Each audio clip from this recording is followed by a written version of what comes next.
Di sini rumah kita yang terindah di dunia, tanah yang merdeka, negeri Indonesia. Oh, kita adalah sayap-sayap sang Garuda di atas samudra, di langit khatulistiwa. Semoga namamu sampai ke ujung dunia, ceritakan semua indahnya pada mereka. Karena ku tahu di sini ada cinta yang akan ku jaga selamanya. Selamanya.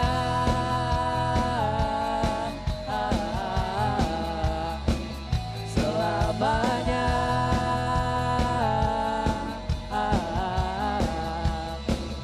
Wujudkan mimpi kita dengan janjiku bertekad selamanya.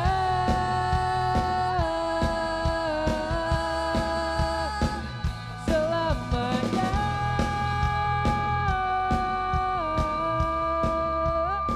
Negeri Indonesia, aku Indonesia.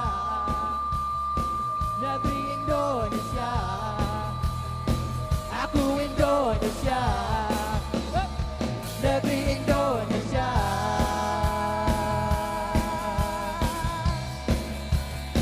aku Indonesia. Aku Indonesia. Hup, negeri Indonesia.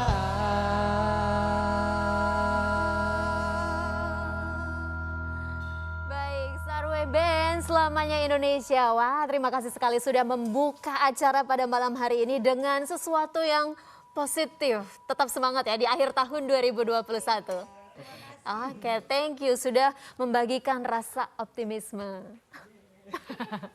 Oke, saya ingin menyapa pemirsa yang ada di rumah. Selamat malam pemirsa, apa kabar Anda? Semoga Anda dan keluarga dalam keadaan sehat berbahagia. Anda kembali menyaksikan refleksi akhir tahun 2021 kali ini dengan tema Ekonomi Bangkit Indonesia Maju. Dan tentu kita akan menghadirkan sejumlah narasumber. Langsung saja kita akan sapa pada malam hari ini. Ada Pak Julius, staf ahli Menteri Bidang Produktivitas dan Daya Saing Kemenkop UKM. Selamat malam Pak, apa kabar? Selamat siang Mbak Maya.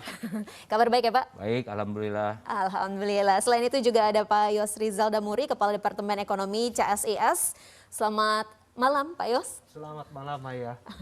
Baik, kita juga nanti akan bergabung dengan Menteri Pariwisata dan Ekonomi Kreatif Pak Sandiaga Salahuddin Uno. Namun kita akan berbincang dengan yang ada di studio terlebih dahulu. Kita tahu bahwa selama pandemi ini cukup mempengaruhi perekonomian tidak hanya dunia namun juga di Indonesia. Nah, sebelum kita mulai berbincang, kita akan simak terlebih dahulu tayangan berikut ini yang telah kami siapkan dari tim redaksi.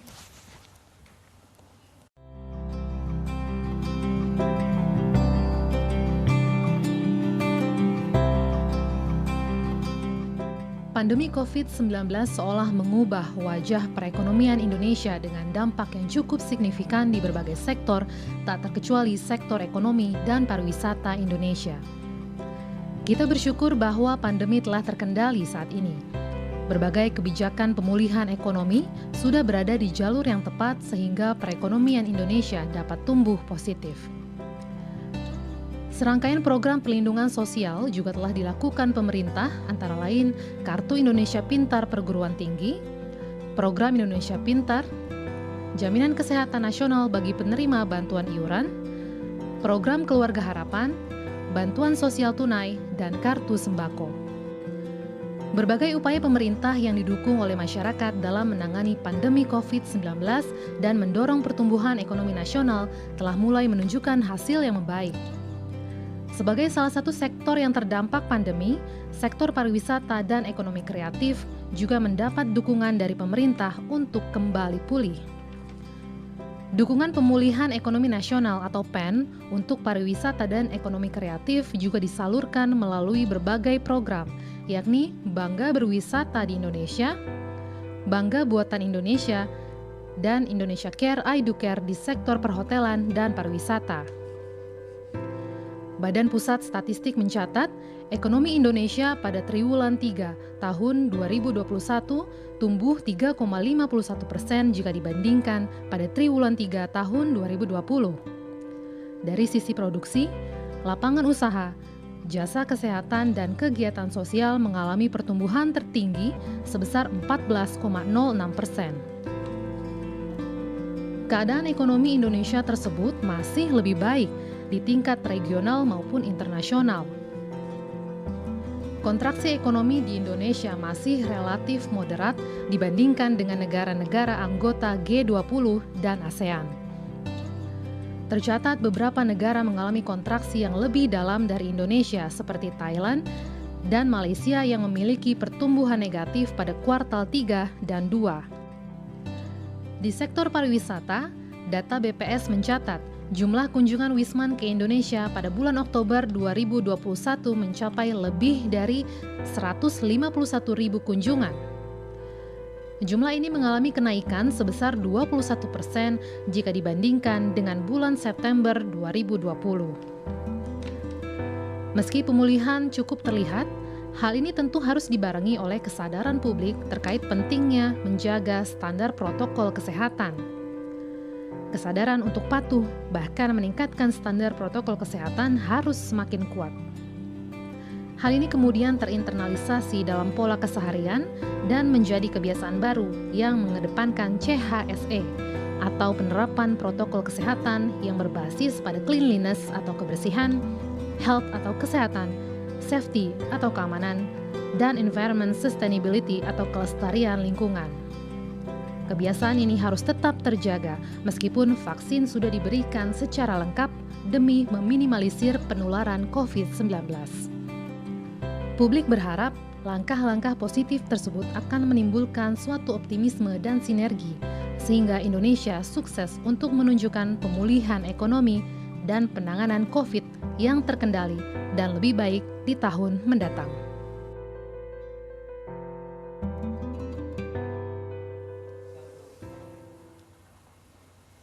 Ya, pengendalian pandemi menjadi kunci untuk pemulihan ekonomi. Dan kita sudah melewati pandemi ini hampir 2 tahun. Begitu saya ingin Pak Julius cerita dalam 2 tahun menghadapi pandemi, seperti apa kondisi UMKM di Indonesia jika dibandingkan 2020, kemudian kita sudah memasuki 2021 di penghujung begitu Pak Julius. Ya, gini Mbak ya, kita lihat dulu ya masalah krisis ini cukup berbeda dengan krisis Asia, krisis global financial crisis 2008. Ini kalau 2 krisis itu berjalan sequencing. Jadi terkena perusahaan, baru permintaannya terkena. Nah sekarang ini berbarengan, sisi supply, sisi demand. Nah ini bisa dibayangkan begitu beratnya. Nah, dampak itu luar biasa sekali dan dampak yang terberat berdasarkan survei yang dilakukan oleh BPS, UMKM terkena dampak lebih berat dibanding usaha besar. Nah, dampak tersebut tentunya bukan hanya menghancurkan dari segi aset, rugi labanya perusahaan, profit, dan juga berdampak kepada manusianya. Sehingga bisa dikatakan dengan ini kemiskinan bertambah, disparitas pendapatan juga makin memburuk. Nah ini yang dilakukan. Nah, terkait dengan hal tersebut, dengan program PEN-nya pemerintah, ini melihat bahwasannya kebijakan-kebijakannya itu dibagi dengan terkait dengan bantuan sosial dan juga terkait dengan kesehatan. Nah, terkait dengan pemulihan ekonomi, ini ada 3 yang cukup besar yang bisa saya kategorikan, yang utamanya terkait dengan UMKM, yaitu BPUM. Jadi BPUM itu membantu perusahaan usaha kecil yang terkena dampak karena kita tahu apalagi modal mereka sangat lemah dan lainnya. Nah, terkena dampak ini juga pemerintah melihat mereka setelah terkena butuh uang, butuh dana. Nah, KUR itu kita semakin diperbanyak, dengan suku bunga kita turunkan sampai 3%, bahkan ada beberapa periode kita buat 0%. Setelah itu koperasi begitu pun juga, kita juga dengan kepada lembaga-lembaga terkait koperasi UPAT, utamanya LPDB. Jadi LPDB sebuah layanan usaha milik pemerintah yang di bawah koordinasi Kementerian Koperasi dan UKM. Nah, itu kita bantu juga dananya itu. Jadi dengan harapan terkena krisis dan kita paham pemerintah bahwa dunia usaha terkena dampaknya sekali, dan istilahnya kalau dikatakan luka memar. Jadi kalau dikatakan luka memar artinya dia itu recovery-nya agak butuh waktu lama. Jadi itu yang dikatakan butuh waktu lama, lag-nya juga cukup lama, sehingga pemerintah melakukannya itu supaya dia lebih cepat. Nah, itu yang kita lakukan. Baik, dengan berbagai program yang tadi sudah disampaikan melalui PEN. Pak Julius tadi mengatakan bahwa ini krisis yang berbeda begitu. Tidak hanya tadi dampaknya dirasakan oleh para pengusaha besar, tapi juga di sektor UMKM. Padahal jika kita lihat bahwa krisis yang dulu itu UMKM masih bisa bertahan begitu ya. Nah, karena ini krisis yang beda, artinya semua negara belum ada yang siap menghadapi hal yang demikian. Bagaimana kemudian Pak Yos melihat ketahanan Indonesia dalam menghadapi pandemi, khususnya dari teman-teman UMKM? Ya, memang saya sangat setuju sekali, ini berbeda. Karena kalau biasanya krisis itu dimulai dari keuangan, ya, kemudian masuk ke permintaannya, lalu juga lama-lama mungkin masuk ke produksinya. Kalau sekarang ini berbarengan semuanya, karena memang kesehatan permasalahan utamanya, ya. Jadinya kita juga bisa lihat bahwa sektor informal, terutama UMKM, itu terlebih banyak, terkena dampaknya lebih tinggi dibandingkan dengan sektor besar. Ini berbeda, misalnya tahun 98 misalkan, ketika sektor informal itu malah menjadi semacam safety net gitu ya. Ada banyak pihak yang kehilangan pekerjaan kemudian masuk ke sektor informal. Nah, kalau sekarang enggak. Sektor informalnya malah yang terkena terlebih dahulu, karena sektor informal itu memang membutuhkan face to face interaction, transaksi yang sifatnya lebih langsung. Sementara perusahaan-perusahaan besar mungkin juga bisa memanfaatkan teknologi digital secara lebih cepat gitu. Sehingga tidak memerlukan face to face interaction ataupun juga transaksi yang sifatnya langsung. Jadi kita bisa lihat juga di sini bahwa pemulihan ekonominya pun itu seperti huruf K. Ini yang sering disebut K-shape recovery. Ya, pemulihan ekonomi yang bentuknya huruf A, jadi ada yang satu ke atas, yang satu lagi ke bawah seperti huruf K. Nah, karena yang mungkin ada sektor-sektor yang bisa beradaptasi dengan lebih cepat. Ya, ada perekonomian yang bisa menggenjot perekonomiannya menjadi lebih cepat. Tetapi ada sektor yang memang belum bisa beradaptasi. Contohnya adalah sektor pariwisata misalnya. Kalau sektor seperti perdagangan bisa beradaptasi dengan e-commerce, digital ekonomi. Pariwisata seperti apa digital ekonominya? Masih terbatas tentunya. Kita masih memerlukan tatap muka, masih perlu orangnya datang sendiri seperti itu. Sehingga kita bisa lihat pemulihan ekonominya pun juga masih memang belum sepenuhnya, belum bisa secepat apa yang terjadi di sektor-sektor yang lebih besar. Baik, lalu jika dibandingkan dengan kondisi kita di 2020 dengan kondisi kita sekarang di 2021, apakah ini sudah mulai menunjukkan kita mengarah ke bangkit atau masih dalam proses katakanlah pemulihan begitu? Ya, kita mulai pemulihan ya, memang sudah mulai pemulihan, tetapi memang mungkin baru bangkit, dan bangkitnya ini masih sedikit-sedikit nih. Kadang-kadang bangkitnya juga masih jatuh-jatuh. Ketika misalnya ada kabar mengenai Omikron, ya, ekonominya mulai lagi agak sedikit tersedat gitu ya. Nanti mungkin ada varian-varian baru, kelihatan lagi agak tersendat. Tetapi yang paling penting adalah selama ini permasalahan utamanya adalah permasalahan kesehatan. Dan kita sudah bisa lihat pada tahun 2021 ini pemerintah lebih bisa serius dan lebih bisa menangani masalah kesehatan ini dengan lebih baik. Baik. Dibandingkan tahun 2020. Tadi disampaikan Pak Yos, ini berdampak ke berbagai sektor. Salah satu sektor yang mungkin agak susah untuk menyesuaikan adalah di pariwisata. Dan saat ini kami sudah terhubung bersama dengan Menteri Pariwisata dan Ekonomi Kreatif, ada Pak Sandiaga Uno. Selamat malam, Pak Sandi, apa kabar? Selamat malam, Assalamualaikum warahmatullahi wabarakatuh. Alhamdulillah, baik-baik saja. Terima kasih sudah mengundang TVRI. Baik, Pak Sandi, jika kita melihat kondisi pariwisata dan ekonomi kreatif seperti apa kemudian di akhir tahun 2021 ini, bagaimana kita bisa menarik pelajaran supaya kita bisa pulih dan bangkit dari situasi ini? Ya, bila kita menengok ke tahun 2021-2020, ada sejumlah capaian yang tentu patut kita syukuri, seperti kunjungan wisatawan Wisnus ke Bali yang meningkat di atas 20%. Ini dulu tidak terpikirkan karena Bali itu identik dengan wisatawan mancanegara, tapi ternyata wisatawan Nusantara sekarang yang menjadi lokomotif. Kondisi ini menunjukkan bahwa stakeholder pariwisata dan ekonomi kreatif dapat beradaptasi, berinovasi, dan berkolaborasi dan segera bangkit di tengah pandemi dan tantangan ekonomi. Tentunya COVID-19 ini kita tidak bisa berprediksi kapan akan berakhir, tapi kita bisa memulai suatu mitigasi yang sekarang sudah kita terapkan dalam protokol kesehatan yang terintegrasi dengan aplikasi Peduli Lindungi.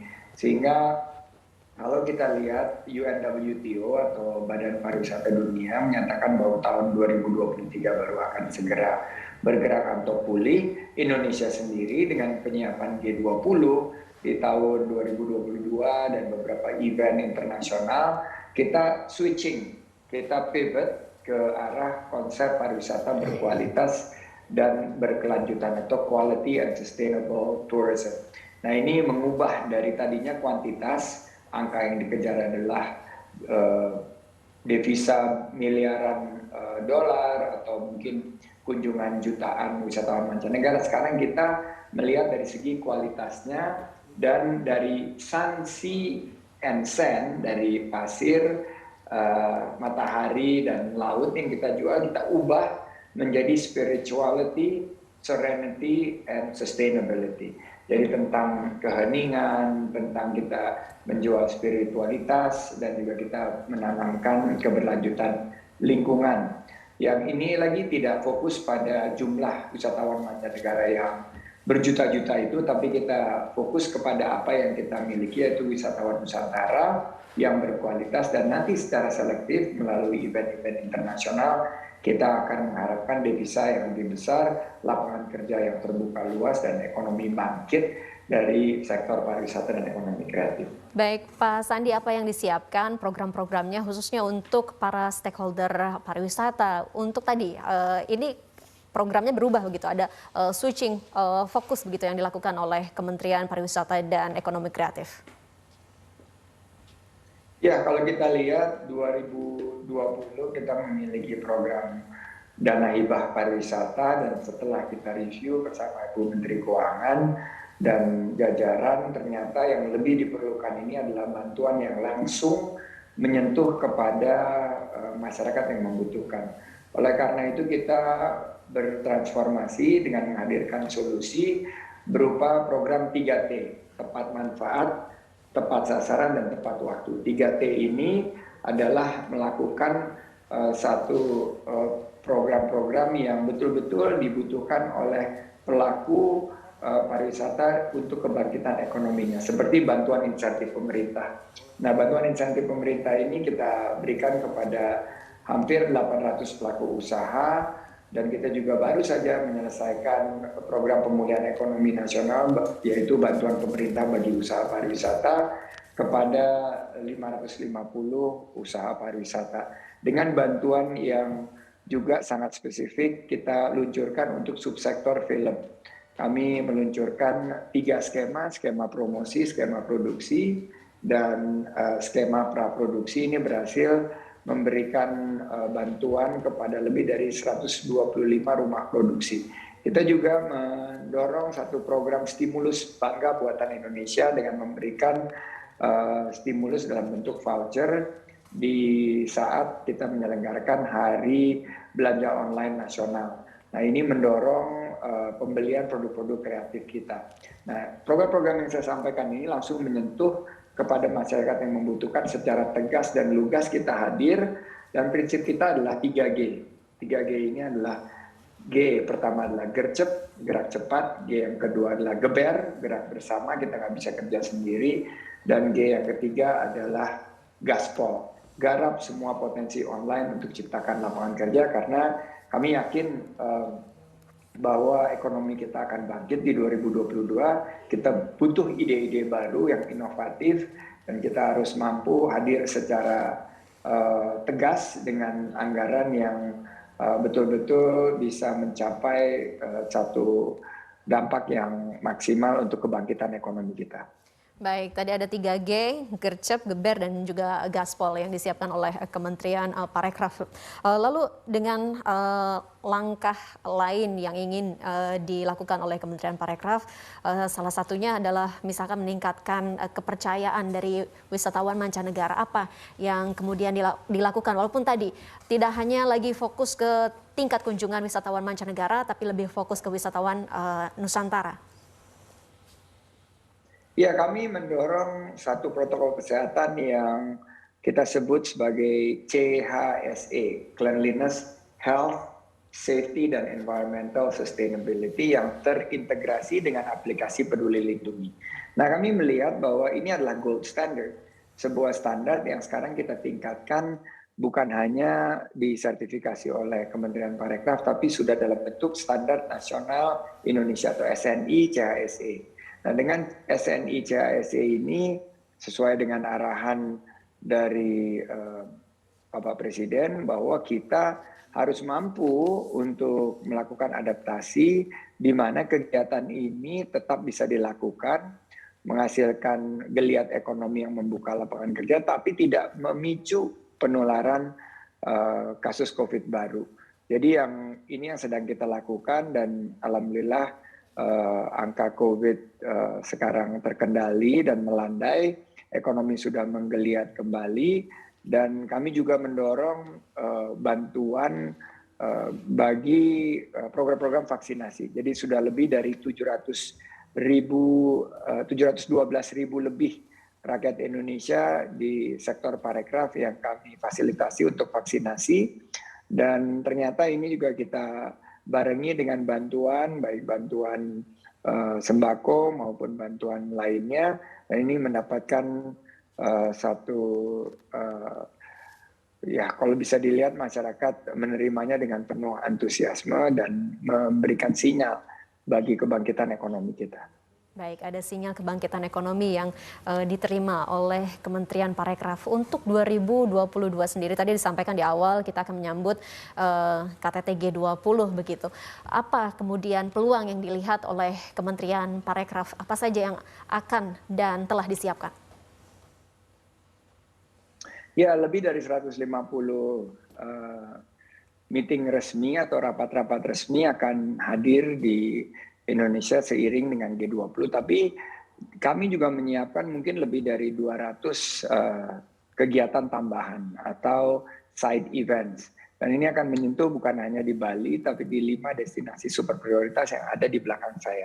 Danau Toba, Labuan Bajo, Mandalika, Likupang, maupun juga Borobudur. Dan ini akan tentunya meningkatkan tingkat occupancy atau tingkat hunian kamar hotel di destinasi-destinasi, dan ada juga tambahan kegiatan di destinasi yang ada di luar 5 destinasi super prioritas, tapi masuk ke dalam kawasan strategis pariwisata nasional.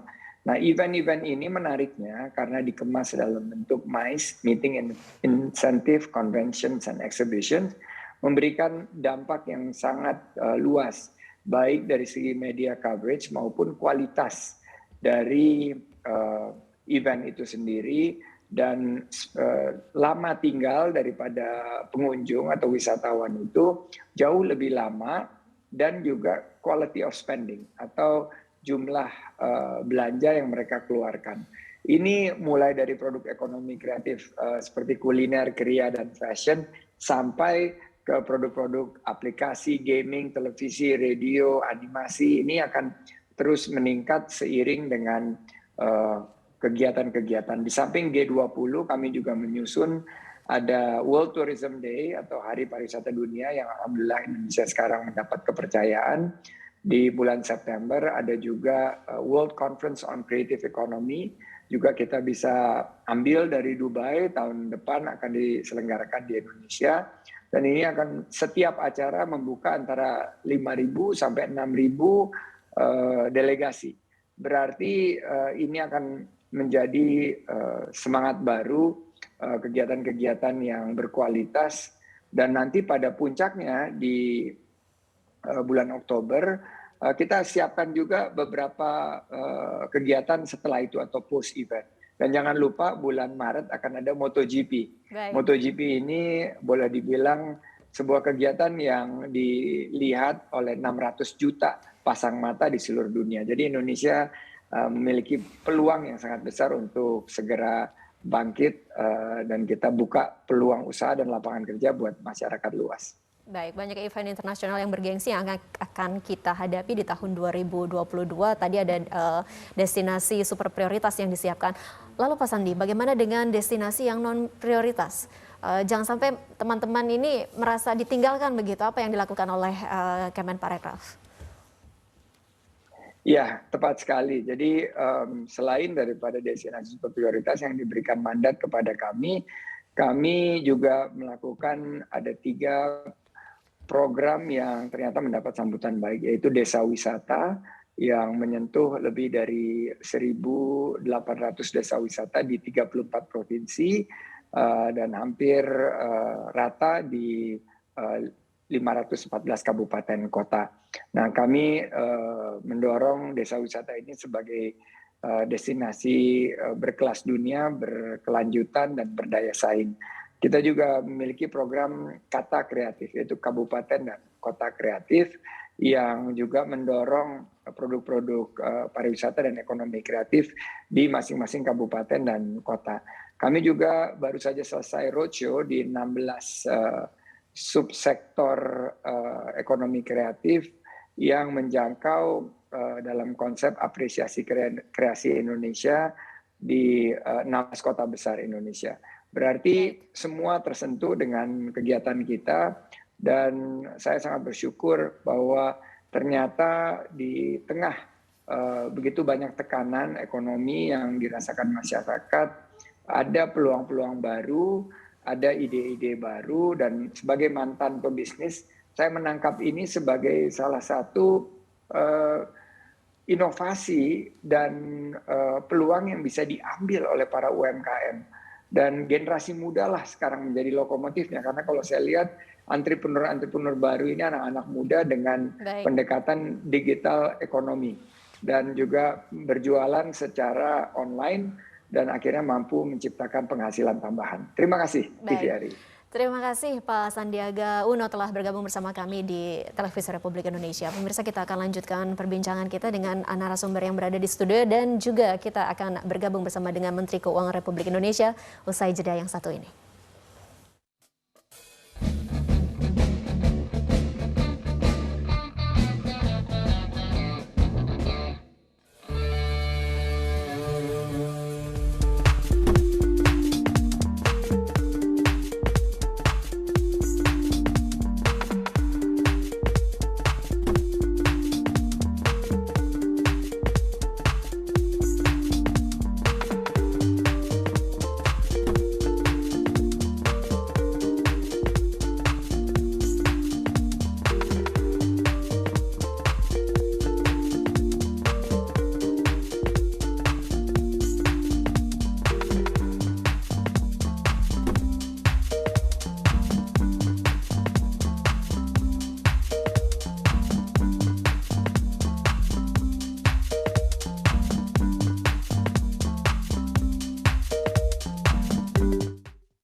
Sebuah kepercayaan dan kehormatan bagi Indonesia menerima presidensi G20.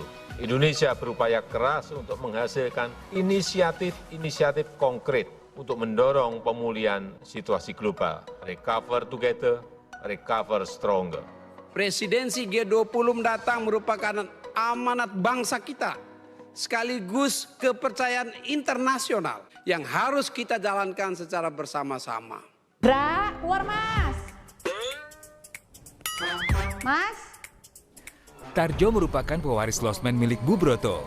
Namun ia mengurusnya dengan setengah hati yang menyebabkan losmen menjadi berantakan. Aku berniat untuk menggagalkan acara vaksin hari ini. Aku memasukkan obat pencahar ke dalam bubur yang kalian makan. Sri Kandi kembali ke Jakarta dan berniat menghidupkan kembali losmen milik ayahnya. Dan gotong royong, sehingga kita harus saling bantu satu sama lain. Saya setuju dengan keputusan Pak Presiden.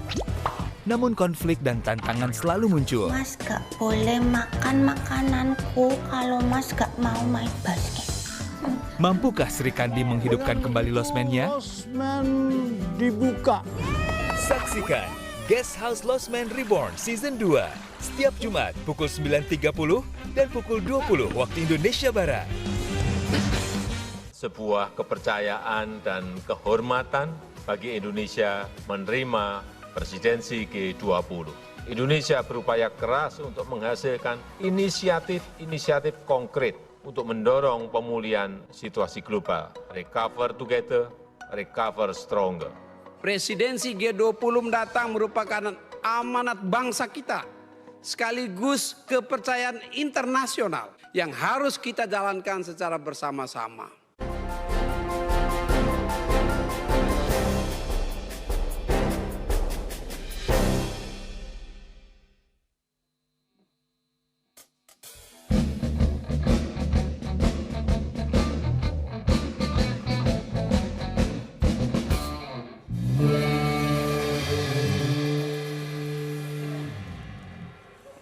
Baik, terima kasih pemirsa, Anda masih bersama kami di Refleksi Akhir Tahun 2021 Ekonomi Bangkit Indonesia Maju. Seperti tadi saya sampaikan, kita akan bergabung bersama dengan Menteri Keuangan Republik Indonesia Ibu Sri Mulyani. Kita akan langsung sapa. Selamat malam Ibu Sri Mulyani.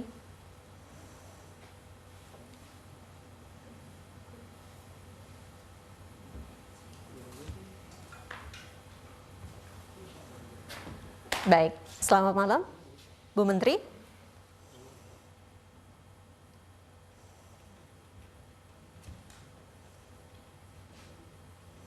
Baik, kami masih menunggu sambungan dengan Menteri Keuangan Republik Indonesia, Ibu Sri Mulyani. Sambil menunggu, kita akan kembali berbincang dengan Pak Julius. Pak Julius, tadi kita sudah mendengar berbagai program yang disiapkan oleh Kemenparekraf. Tapi sebelumnya kita akan langsung kembali menyapa Ibu Menteri Keuangan Republik Indonesia, Ibu Sri Mulyani. Selamat malam, Bu Menteri. Selamat malam. Baik, terima kasih Bu sudah berkenan bergabung bersama kami di Televisi Republik Indonesia. Ya. Bu Menteri, kita tahu bahwa BPS mencatat pertumbuhan ekonomi Indonesia pada triwulan 3 2021 ini sebesar 3,51% secara year on year begitu. Lalu dari sisi produksi, lapangan usaha, kemudian jasa kesehatan dan kegiatan sosial juga mengalami pertumbuhan yang paling tinggi yakni sebesar 14,06%. Di tengah guncangan ekonomi dan kondisi pandemi seperti ini, hal ini tentunya memberikan optimisme. Lalu bagaimana Ibu Menteri melihat hal tersebut? Kita tentu melihat perekonomian kita terutama di kuartal ketiga itu sangat dipengaruhi oleh munculnya varian Delta. Sebetulnya pertumbuhan ekonomi kita tahun 2021 terutama pada kuartal kedua itu mencatat di atas 7%. Tentu karena penyebabnya tahun lalu di kuartal kedua memang rendah. Tapi ini juga merupakan suatu momentum recovery atau pemulihan yang sangat tinggi. Kemudian di kuartal ketiga kita terkena varian Delta yang cukup besar. Waktu itu jumlah kasus bisa sampai 56.000 dalam satu hari. Yang menyebabkan kita kemudian menerapkan berbagai macam langkah-langkah apakah pembatasan atau PPKM tingkat 4 di seluruh wilayah atau hampir sebagian besar wilayah Republik Indonesia. Dan ini kemudian melemahkan momentum pemulihan ekonomi kita yang tadinya sudah cukup kuat. Namun tetap kita bisa tumbuh di atas tadi 3,5%. Di kuartal keempat kita melihat pemulihan akan semakin cepat lagi karena tadi jumlah kasus COVID-nya sudah menurun sangat tajam dan juga pada saat yang sama masyarakat yang disiplin dari sisi kesehatan bisa menjalankan kegiatan ekonomi atau kegiatan-kegiatan produktifnya termasuk mobilitas mereka meningkat namun tidak menyebabkan kenaikan jumlah COVID. Nah, kita melihat pemulihan itu terjadi baik di konsumsi ya dalam hal ini ya, confidence dari konsumer meningkat dan juga dari sisi investasi seperti terlihat konsumsi dari listrik di bidang bisnis dan kemudian industri tumbuhnya sangat tinggi. Kalau yang untuk bisnis itu bahkan bisa di atas 15%. Nah, konsumsi semen juga meningkat. Ini menggambarkan bahwa pertumbuhan kita meningkat. Sektor konstruksi ini masih agak tertinggal. Kemudian kita juga lihat import bahan-bahan baku dan barang modal juga meningkat tajam di atas 40%. Ini juga menyebabkan kegiatan-kegiatan manufaktur nanti akan meningkat secara cukup besar. Jadi memang pemulihan ini menimbulkan optimisme pasti, tapi kita juga semuanya tetap berhati-hati. Sesudah muncul varian Delta, kita lihat ada varian Omikron. Tentu di semua negara yang sekarang sedang bergulat dengan Omikron tuh jumlah kasusnya itu bisa sangat tinggi. Jadi kita juga harus hati-hati menjelang tahun baru ini agar kita tetap bisa menjaga jumlah COVID itu bisa terkendali. Dari sisi policy, APBN itu sangat-sangat penting. Jadi waktu kita mendukung pemulihan ekonomi pada tahun 2021, itu APBN harus diubah waktu kemudian terjadi varian Delta. Jadi APBN sebagian besar jelas naik ke sektor kesehatan. Di situ kita bisa melihat jumlah belanja di sektor kesehatan itu melonjak sampai di atas 220 triliun. Sebagian besar adalah untuk membayar klaim pasien yang terkena varian Delta atau terkena COVID. Kita juga meningkatkan bantuan sosial masyarakat, terutama pada saat kita tidak membolehkan mereka untuk bekerja di luar rumah, yang kemudian menyebabkan mereka harus kemudian mengalami penurunan pendapatan, maka pemerintah memberikan bantuan-bantuan sosial yang ditingkatkan, baik itu untuk PKH, sembako, BLT, bantuan desa yang diubah menjadi bantuan bansos, itu semuanya untuk membantu masyarakat. Demikian juga untuk keluarga di mana memiliki anak-anak yang sekolahnya tetap harus melakukan secara online, maka pemerintah tahun ini juga tetap memberikan subsidi internet. Demikian juga subsidi untuk listrik. Jadi itu adalah langkah-langkah APBN yang sangat cepat, responsif di dalam rangka kita untuk merespons kondisi COVID yang kadang-kadang memang mengalami perubahan yang sangat cepat seperti yang terjadi pada bulan Juli yang lalu, di mana Delta varian itu melonjak sangat tinggi di Indonesia.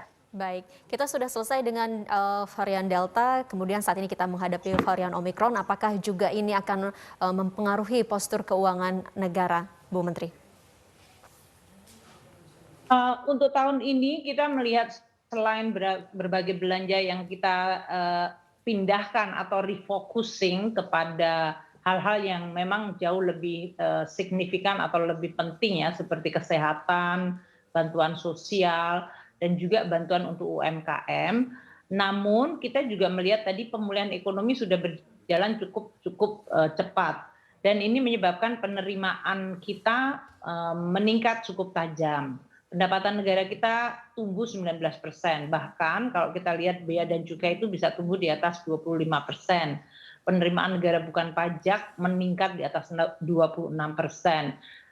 Sekarang ini dalam posisi seminggu kemarin sebelum penutupan tahun anggaran, seluruh penerimaan negara kita sudah melewati APBN kita.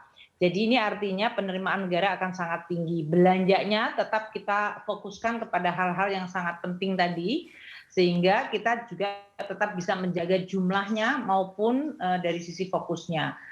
Oleh karena itu, dari sisi APBN tahun ini kita justru akan mengharapkan hasilnya defisitnya akan jauh lebih kecil. Di dalam APBN, defisit APBN itu di 5,7% dari produk domestik bruto.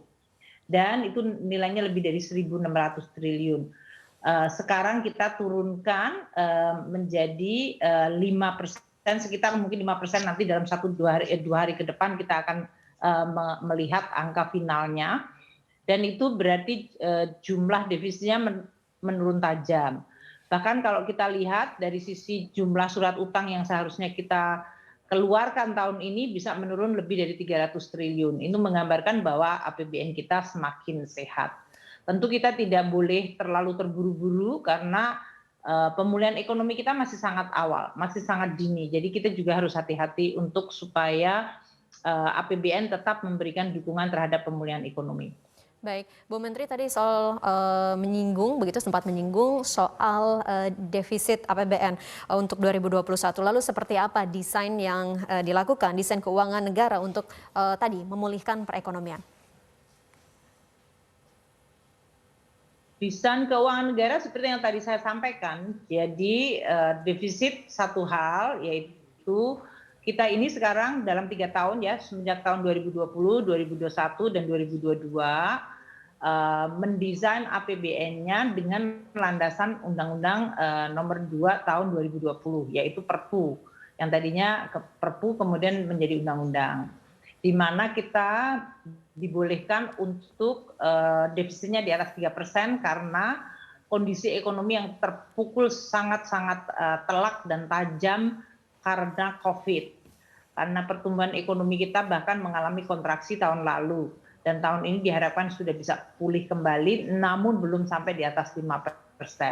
Jadi dalam situasi kondisi ekonomi yang mengalami musibah, masyarakatnya menghadapi ancaman COVID, dan juga kondisi perekonomian mengalami kontraksi, APBN menjadi counter cyclical atau mengcounter perlemahan ekonomi untuk bisa kembali lagi tumbuh. Itu yang disebut desain besarnya. Nah, dari sisi spesifiknya, tahun 2020 adalah tahun yang sangat berat. Pertama kali pandemi terjadi, maka counter cyclical forces-nya itu juga paling kuat. Karena tahun 2020 kemarin, penerimaan negara mengalami kontraksi, bahkan di atas 16%. Belanja negara di sisi lain melonjak naik lebih dari 10%. Oleh karena itu defisitnya memang di atas 6%, 6,3, namun realisasinya lebih kecil yaitu 6,1. Nah, tahun ini defisitnya didesain 5,7, artinya mulai turun di bawah 6%, namun tidak terlalu tajam karena memang APBN itu masih punya tugas untuk memulihkan ekonomi kita, baik dari konsumsi, investasi, dan juga dari sisi kegiatan-kegiatan pembangunan. Oleh karena itu defisitnya dibuat 5,7% dari produk domestik bruto. Namun seperti saya tadi sebutkan, pemulihan ekonomi kita cukup kuat sehingga penerimaan negara kita melonjak sangat tinggi, ditambah dengan komoditas yang mengalami kenaikan harga atau disebut commodity boom. Ini kenapa terjadi? Karena di satu sisi negara-negara maju mengalami pemulihan ekonomi, maka kebutuhan terhadap bahan-bahan komoditas kita, apakah itu dari sisi tambang, minyak, gas, maupun CPO, mengalami lonjakan batu bara, dan ini memberikan pendapatan tambahan bagi pajak, biaya keluar kita, maupun dari PNBP, yaitu dalam bentuk royalti. Penerimaan negara yang begitu kuat, sementara belanjanya tetap kuat juga, artinya dalam hal ini kita memberikan dukungan bagi pemulihan ekonomi, insentif bagi perekonomian masih kita berikan, maka hasilnya adalah ekonominya pulih, namun defisitnya bisa diturunkan. Tadi seperti saya sebutkan, dari 5,7 menjadi hanya sekitar 5%. Ini tentu menunjukkan bahwa APBN kita mulai sehat. Tahun depan 2022 kita tetap mendukung pemulihan ekonomi. Defisit APBN atau desain APBN tadi yang ditanyakan, sesuai dengan Undang-Undang APBN yang sudah disetujui oleh DPR dan ditetapkan menjadi undang-undang, defisit kita adalah sebesar 4,8% dari GDP. Namun dari sisi situasi yang kita hadapi sekarang ini di 2021, dengan penerimaan negara yang cukup kuat, dan kita berharap mungkin dalam hal ini komoditas boomnya masih akan terjadi paling tidak separuh tahun depan ini. Dan kemarin ini kita sudah menyelesaikan undang-undang harmonisasi peraturan perpajakan, di mana dari undang-undang HPP ini kita berharap akan memberikan tambahan penerimaan negara dalam bentuk pajak. Baik. Nah, kalau itu kemudian terrealisir, kita akan berharap defisit tahun depan yang tadinya di dalam undang-undang APBN didesain di 4,8% dari PDB, kemungkinan bisa diturunkan jauh lebih rendah dari situ. Nah, nanti kita lihat. Baik. Tahun 2022 tentu kita tetap waspada, COVID-nya masih ada, masyarakat masih perlu diberikan vaksin termasuk booster, kemudian kegiatan ekonomi harus mulai pulih kembali, dan perdagangan internasional kita diharapkan meskipun tetap akan kuat, namun mungkin tidak akan sekeras atau sekuat seperti tahun 2021. Baik. Jadi kita juga harus waspada. Di sisi lain juga di negara-negara maju terjadi inflasi tinggi yang akan menyebabkan suku bunga naik. Dan ini tentu akan memberikan dampak kepada APBN kita dalam bentuk nilai tukar maupun suku bunga yang meningkat. Baik, tentu itu menjadi harapan kita bersama. Bu Menteri, terkait dengan 2022, kita juga menyambut KTT G20. Lalu bagaimana peran kita di KTT G20 tersebut dan harapannya dari perekonomian? Indonesia menjadi presidensi G20 ini artinya kita memang akan menjadi host, namun juga pada saat yang sama menjadi chair atau ketua pada setiap pertemuan G20. Nah, pertemuan G20 ini ada dua track yang penting, yaitu track Sherpa, di mana ini Pak Menko Perekonomian, Ibu Menlu ada di situ sebagai Sherpanya, dan di track Finance dan Central Bank, di mana saya sama Gubernur Bank Sentral itu menjadi pimpinan dari semua sidang-sidangnya. Nah, di finance track ini membahas hal-hal yang menjadi core atau topik utama yang biasanya nanti diangkat di level kepala negara. Nah, di sini ada yang pertama yang akan dibahas adalah mengenai exit policy, yaitu bagaimana negara-negara yang dalam menghadapi COVID semenjak tahun 2020 kemarin, mereka melakukan kebijakan yang luar biasa, extraordinary-nya. Fiskalnya ekspansif atau defisitnya melonjak tinggi dan oleh karena itu utangnya naik. Monetary policy-nya juga sangat loose. Dalam hal ini mereka mencetak uang, menurunkan suku bunga. Di situ dua-duanya moneter dan fiskal tujuannya untuk mengungkit ekonominya supaya bisa pulih dan dampak COVID itu bisa diminimalkan. Nah, kondisi extraordinary fiskal dan moneter ini nggak boleh terus-menerus. Maka semua negara sekarang berusaha untuk menormalisir atau exit dari situasi extraordinary. Namun kalau semua negara melakukan exit secara sendiri-sendiri, tidak terkoordinasi, dan bahkan dengan skala yang sangat besar, katakanlah Amerika, fiskalnya dikurangi, defisitnya, monetary policy-nya diketatkan, suku bunga dinaikkan, kemudian pencetakan uang dikurangi, atau mereka melakukan penyedotan uang beredar, maka ini akan memberikan dampak yang luar biasa besar bagi perekonomian dunia, apa yang disebut spillover atau efek rambatan. Oleh karena itu G20 nanti akan membahas gimana koordinasi dari exit policy supaya dampak secara ekonomi global dan semua negara anggota G20 maupun di luar G20 bisa mengantisipasi dan meminimalkan dampak negatif dari exit policy itu. Kita di dalam G20 nanti di finance track juga akan membahas policy seperti perpajakan internasional, karena seperti diketahui dengan situasi defisit fiskal yang melonjak dan utang negara di berbagai negara di dunia yang sedang mengalami kenaikan, mereka perlu untuk mendapatkan penerimaan negara dari pajaknya. Maka fiscal policy terutama dari sisi tax policy secara global menjadi salah satu hal yang penting. Kita juga bicara mengenai masalah untuk bank sentral itu digital currency, kita juga bicara tentang financial inclusion karena itu sangat penting, dan juga bicara tentang masalah climate change dari sisi pembiayaan. Karena isu mengenai climate change itu penting sekali. Namun komitmen climate change untuk menurunkan CO2 tidak akan mungkin dilakukan tanpa adanya pembiayaan dan teknologi. Oleh karena itu di Finance Track nanti kita akan membahas mengenai sisi financing atau yang disebut sustainable finance. Itu menjadi salah satu topik yang akan dibahas. Itu semuanya di dalam G20 diharapkan akan menjadi forum koordinasi namun juga memberikan hasil nyata.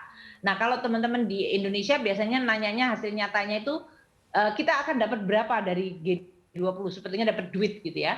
Tapi sebetulnya hasil yang lebih impactful dari sekedar katakanlah berapa jumlah kesempatan kerja terjadi karena adanya G20 adalah bagaimana pemulihan ekonomi dunia itu bisa diperkuat, bisa ditingkatkan, dan bagaimana dunia terutama dalam forum G20 bisa bekerja sama agar dampak dari COVID yang sering disebut scarring effect yang begitu sangat dalam mempengaruhi masyarakat, ekonomi dan keuangan bisa dieliminir, bisa dihilangkan dampak jeleknya ini. Dan itu membutuhkan kerjasama yang luar biasa. Itu mungkin yang untuk G20. Nah, di dalam Sherpa nanti pimpinan-pimpinan negara tentu akan membahas masalah finance tadi dan central bank, juga masalah COVID-nya sendiri, karena semenjak tahun 2020 di mana Saudi Arabia yang menjadi ketua G20, menjadi hostnya G20, pandemi memukul sehingga semua pertemuan di Saudi kemudian tidak menjadi terjadi secara fisik. Kita semuanya melakukannya secara virtual.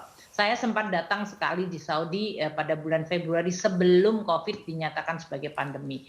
Kemudian tahun kedua 2021 Italia yang menjadi host atau presidensinya, COVID dan Delta masih melonjak tinggi sehingga sebagian dari kegiatan itu bertemu dalam bentuk digital atau online dan kemudian sebagian lagi dalam bentuk offline. Nah, Indonesia nanti tahun 2022 ini lebih dari 157 pertemuan, baik itu tracknya finance, Sherpa maupun track yang lain seperti youth, women, business, energi, kemudian bahkan auditor, itu semuanya menjadi pertemuan-pertemuan G20 yang sebagian besar akan terjadi di Indonesia. Baik.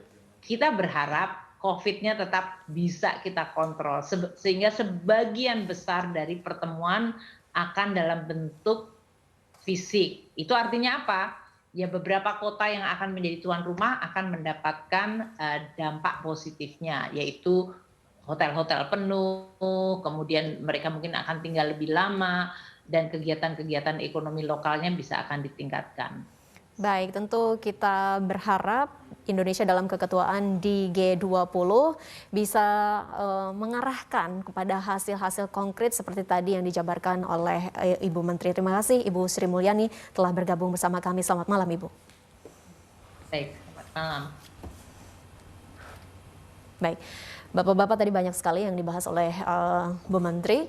Salah satunya adalah postur keuangan untuk tahun 2022 gitu, masih berfokus untuk melakukan pemulihan ekonomi nasional. Di Kementerian Koperasi dan UKM sendiri, Pak Julius, apa kemudian program yang akan diteruskan untuk tahun 2022? Mbak Maya, begini, tentunya COVID ini menjadi sebuah istilahnya semacam awal dari kebangkitan UKM. Jadi kalau kita lihat sebelum COVID, kita sudah cerita masalah ekonomi digital, cerita industri 4.0. Nah, pada waktu itu kami merasakan itu pergerakannya lamban. Nah, pergerakan lamban. Setelah COVID, ternyata dengan digitalisasi ini sangat bermanfaat. Kita tahulah semua bisa memanfaatkan rapat cepat dan lainnya dengan ada Zoom dan lainnya. Dan UKM juga mengambil manfaat. Jadi ada sekitar 25% namanya UKM go on board. Jadi sudah mulai memahami itu sehingga hal ini menjadi pemicu yang baiknya. Nah, dengan konteks lingkungan yang ekonomi digital ini, ekonomi digital kan sebenarnya sebuah alat ya, tapi kita tetap mendorong Nah, kalau kebijakan UKM ke depan, kita tahu bahwasannya 99,9% itu usaha mikro. Dan kita sudah banyak juga kegiatan dengan itu juga pendanaan, KUR, ultramikro. Nah, ke depan kita ingin itu naik kelas. Naik kelas supaya jangan mikronya banyak, tapi kecil, menengah, dan juga menjadi besar. Nah, ada 3 kegiatan yang akan kita dorong. Pertama, yaitu adalah sinergi kolaborasi antara industri besar dan usaha besar dan usaha kecil dan menengah. Kenapa itu jadi penting? Karena begini, economy of scale perusahaan besar itu jauh sekali dengan perusahaan kecil. Kalau kecil dan besar jalan sendiri, itu agak susah bagi yang kecil untuk mengejar. Nah, ini kita sedang membuat kolaborasi agar misalnya yang industri kecil menjadi pemasok industri besar. Itu di dalam negeri. Dan juga supaya industri kecil ikut dalam nama istilah global value chain. Dia menjadi pemasok sehingga ikut terangkat. Tanpa ada bantuan dari kerjasama industri besar, ini memang agak sulit. Kedua, kita dengan adanya ekonomi digital ini, kita akan coba mengeluarkan dana cukup besar nanti kepada teknologi. Jadi teknologi ini yang tentunya kita dorong untuk supaya industri kecil ini bisa bersaing dengan negara besar, yang besar. Kalau nggak susah mereka ya. Dan ketiga yaitu kita akan mendorong ekspor. Nah, ekspor ini tentunya kita juga membutuhkan packaging yang baik dan pembungkusan yang baik, sertifikasi yang baik.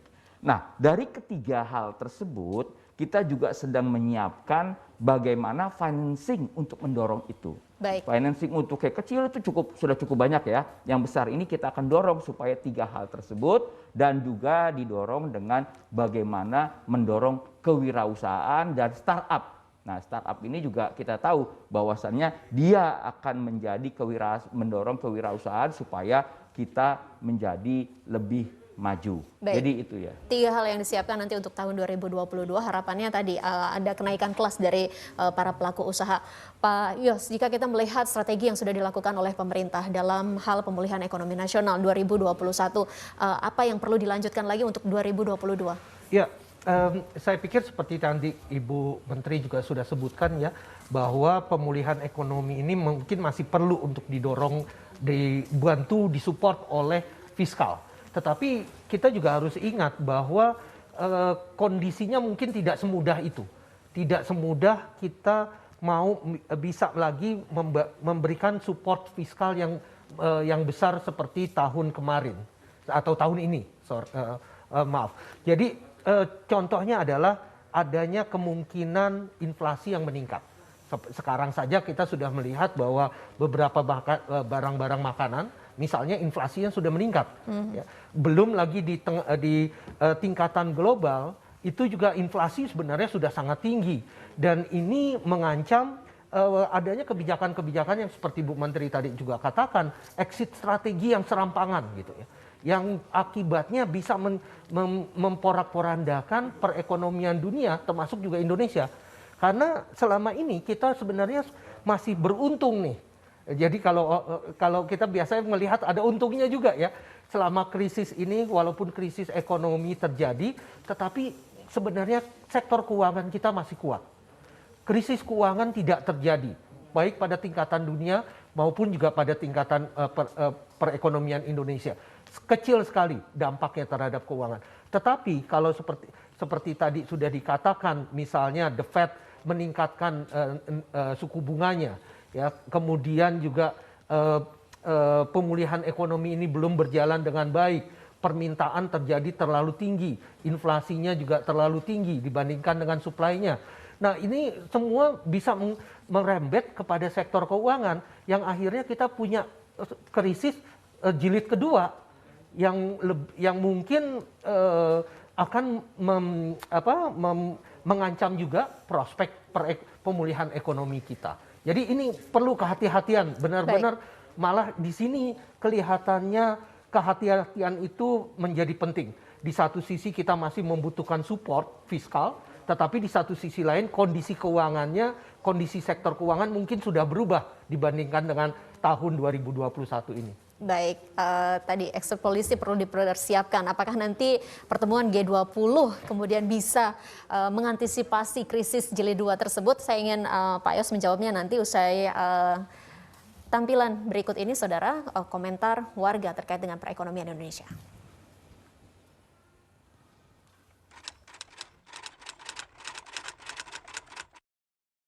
Kalau setelah 2 tahun pandemi, kayaknya karena udah mau mulai dibuka juga, terus ada relaksasi dan segala macamnya, kayaknya udah mulai membaik gitu sih. Ya puji Tuhan sih udah mulai berkembang ya, walaupun nggak seperti yang tahun-tahun sebelumnya.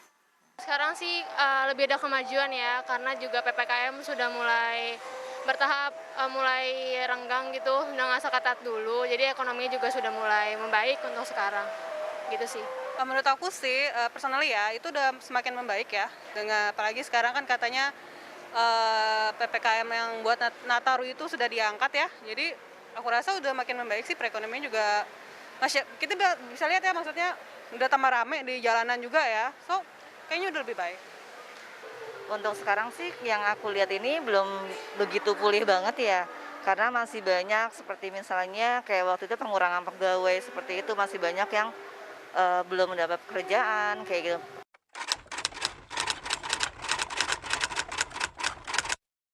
Pengennya sih makin membaik ya, kayak kalau bisa kayak dulu lagi gitu loh.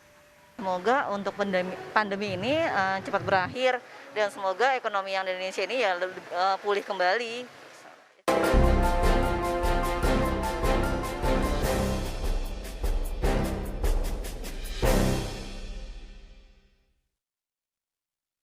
Sebuah kepercayaan dan kehormatan bagi Indonesia menerima presidensi G20.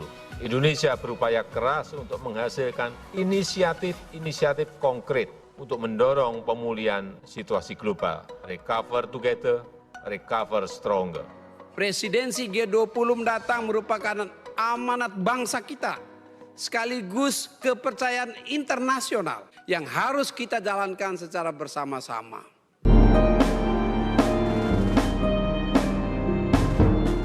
Gus Dur itu kan suka bercanda ya. Setelah reformasi saya kira ya, Gus Dur punya peran yang sangat penting. Gus Dur ketika itu melihat potensi yang paling besar.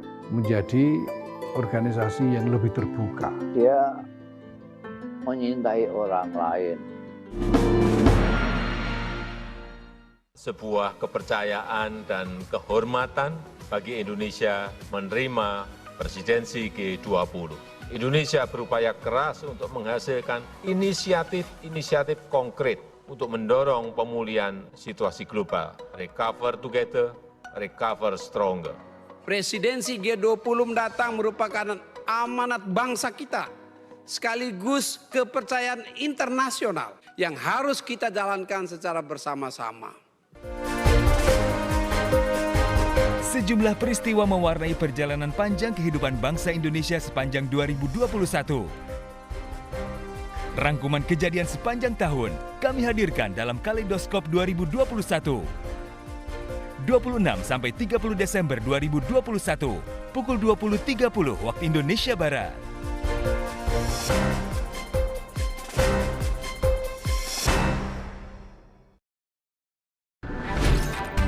Halo semuanya. Aku Modi, maskot TV Digital Indonesia. Aku akan membantu semua orang menuju migrasi TV digital. Di mana? Di siarandigital.id dan call center 159. Ayo semuanya, dukung migrasi TV digital.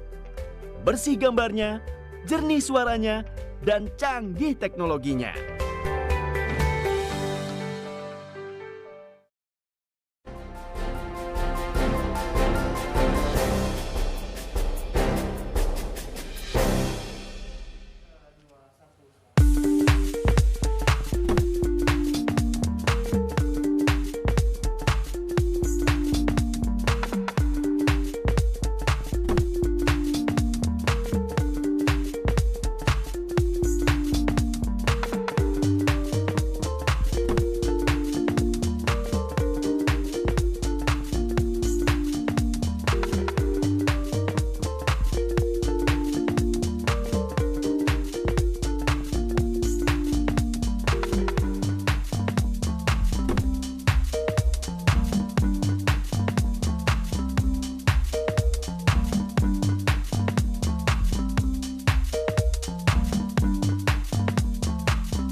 Baik, pemirsa, terima kasih Anda masih bersama kami di Refleksi Akhir Tahun 2021. Sebelumnya tadi Ibu Menteri Keuangan Sri Mulyani menyatakan bahwa tidak ada negara yang pulih sendiri-sendiri. Begitu, ini harus dilakukan secara bersama-sama pemulihan ekonominya. Salah satunya menyiapkan exit policy, kemudian ada ancaman juga tadi krisis jilid 2 begitu ya Pak Yos, yang tadi Pak Yos sebutkan. Lalu bagaimana kemudian Indonesia dalam keketuaan G20 bisa menghadirkan solusi untuk semuanya? Ya, ada paling tidak 3 resiko yang dihadapi oleh perekonomian dunia pada saat ini yang mengancam keberlanjutan dari pemulihan ekonomi ini. Yang pertama adalah pemulihan ekonomi yang tidak seimbang, ya, di mana negara maju lebih cepat majunya, negara berkembang sedikit-sedikit berkembangnya gitu. Nah, ini menyebabkan berbagai hal yang termasuk juga misalnya masalah di dalam supply chain, permintaan yang tidak seimbang satu sama lainnya. Kemudian permasalahan kedua itu adalah inflasi yang meningkat tajam sekali, terutama di negara-negara maju, tetapi tidak tertutup kemungkinan juga di negara-negara berkembang. Ya, sudah kita mulai melihat adanya seperti itu. Nah, yang ketiga permasalahannya adalah permasalahan utang yang menumpuk. Karena selama ini kan perekonomian ini dibiayai oleh pemerintah nih. Tapi pemerintah kan nggak punya uangnya sendiri. Mereka harus mencetak uang atau berutang kepada berbagai pihak, itu termasuk kepada bank sentral. Nah, hal ini semua memerlukan koordinasi pada tingkatan dunia. Nggak bisa masing-masing itu mencoba menangani sendiri-sendiri. Kalau misalnya utangnya itu coba diturunin, Amerika Serikat merasa bahwa utangnya terlalu tinggi, mereka coba menurunin dengan mengerem pencetakan uang mereka. Nah, akibatnya seluruh dunia akan terkena dampaknya. Begitu juga nggak bisa Indonesia saja mulai pulih. Ini semua harus dikoordinasikan, ya, termasuk juga bagaimana uneven recovery, pemulihan yang tidak seimbang itu dijadikan harus lebih seimbang. Ya, dan di sini kuncinya sebenarnya bagaimana kegiatan perekonomian kita di tahun 2022 nanti menjadi lebih terarah serta lebih stabil. Kalau perekonomian kita pemulihan tadi masih tetap tidak seimbang, ya akibatnya tentunya kita bisa lihat akan sama seperti mobil, jalannya nggak seimbang kiri kanan gitu ya, akan terjadi banyak permasalahan. Dan salah satu kunci supaya menjadi seimbang pemulihan ekonomi tersebut adalah keseimbangan di dalam distribusi vaksin. Dan itu yang juga menjadi salah satu agenda yang diangkat oleh Indonesia supaya seluruh perekonomian, seluruh negara-negara bisa mendapatkan akses serta distribusi vaksin yang mencukupi untuk pemulihan ekonomi mereka. Baik, agenda ini sudah dipersiapkan oleh negara kita dalam keketuaan G20. Tapi lalu apa tantangannya kemudian ketika ini dibawa ke G20? Bagaimana kekuatan kita membawa ini ke sana? Tantangannya sebenarnya juga ada 2. Yang pertama adalah bagaimana kita tetap fokus kepada berbagai agenda-agenda yang prioritas. Sebenarnya G20 ini sudah menjadi satu forum yang gemuk, ya, yang membahas berbagai macam hal yang memang diperlukan, tetapi kadang-kadang kemudian fokusnya menjadi tidak terarah. Kadang-kadang isu-isu yang harusnya menjadi prioritas tidak dijadikan prioritas secara setepatnya. Nah, itu salah satu hal yang harus Indonesia harus mampu nih menjaga fokus kepada agenda-agenda pembahasan di G20, yaitu tadi exit strategi misalnya, masalah kesehatan, masalah transisi energi dan lain-lainnya yang memang sangat penting. Yang kedua adalah memaintain bagaimana interest yang berbeda-beda dari banyak negara.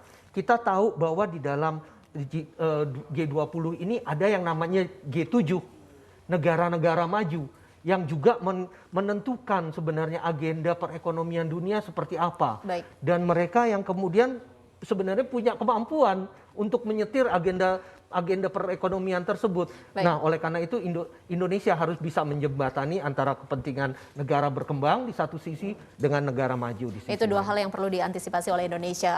Singkat Pak Julius, untuk menutup sesi kita pada malam hari ini, Saya ingin Pak Julius berbagi optimisme untuk teman-teman koperasi dan UKM di seluruh Indonesia, Pak. Begini, kita tahu bahwasan dampaknya itu berat bagi UMKM. Terusnya untuk optimisme ini kita lihat pertama bahwasanya UMKM sudah go digital dan kebijakan-kebijakannya seperti kayak katakan tadi 3 fokus yang mendorong UMKM naik kelas dan kita juga akan mentransformasikan mereka. Nah, terkait dengan G20 ini kita juga akan istilahnya kan ini G20 ada 2 bagian ya, ada yang negara maju, ada yang negara berkembang. Apa yang ingin ditampilkan Indonesia? Dan yang kita akan tampilkan bahwasannya bagaimana strategi mendorong UMKM yang terkena dampak itu.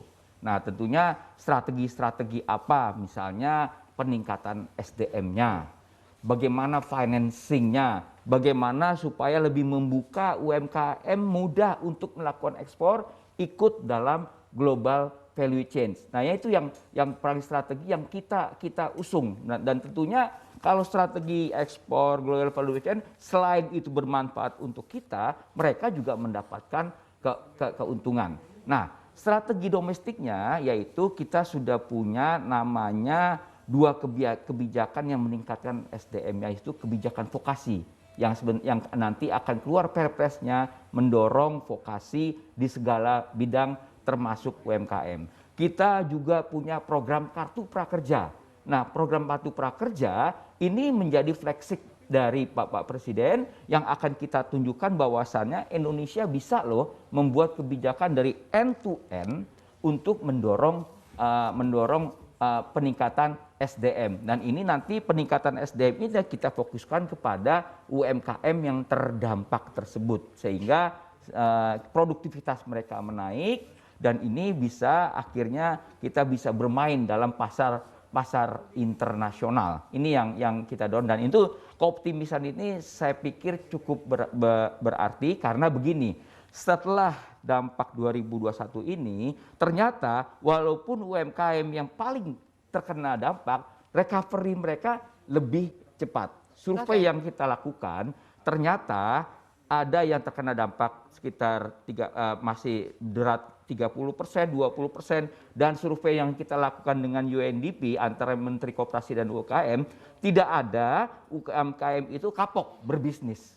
Nah, ini yang perlu menjadi catatan kita. Mereka nggak kapok, oh ini terkena, tapi ini akan tetap maju dengan UMKM tersebut. Nah, ini yang kita dorongkan dan ke depan kita akan mendorong teknologi untuk mendorong UMKM dan juga mendorong dari informal menjadi formal. Kita sudah ada pendaftaran melalui ESS dan cukup besar mereka ikut mendorong itu. Dan supaya kita akan mendorong startup. Ya, kita dorong, kita mendorong program inkubasi sehingga ini menjadi semacam pendongkrak perekonomian. Ini yang kita akan dorong. Baik, jadi dari yang tadi disampaikan oleh Pak Julius, semangat dari teman-teman UKM itu masih ada dan bagaimana caranya kemudian Kementerian Koperasi dan UKM menjaga agar semangat itu tetap menyala. Betul. Terima kasih Pak Julius, staf ahli Menteri Bidang Produktivitas dan Daya Saing Kemenkop UKM, serta Pak Yusrizal Damuri, Kepala Departemen Ekonomi CSIS yang sudah bergabung pada kesempatan malam hari ini. Tentu kita tahu bahwa Indonesia adalah negara yang besar, berbagai permasalahan yang kita hadapi dari catatan sejarah. Tentu ini menjadi pelajaran bahwa tidak ada permasalahan besar yang tidak bisa kita selesaikan asalkan kita tetap mengerjakannya bersama-sama. Selamat malam, sampai jumpa.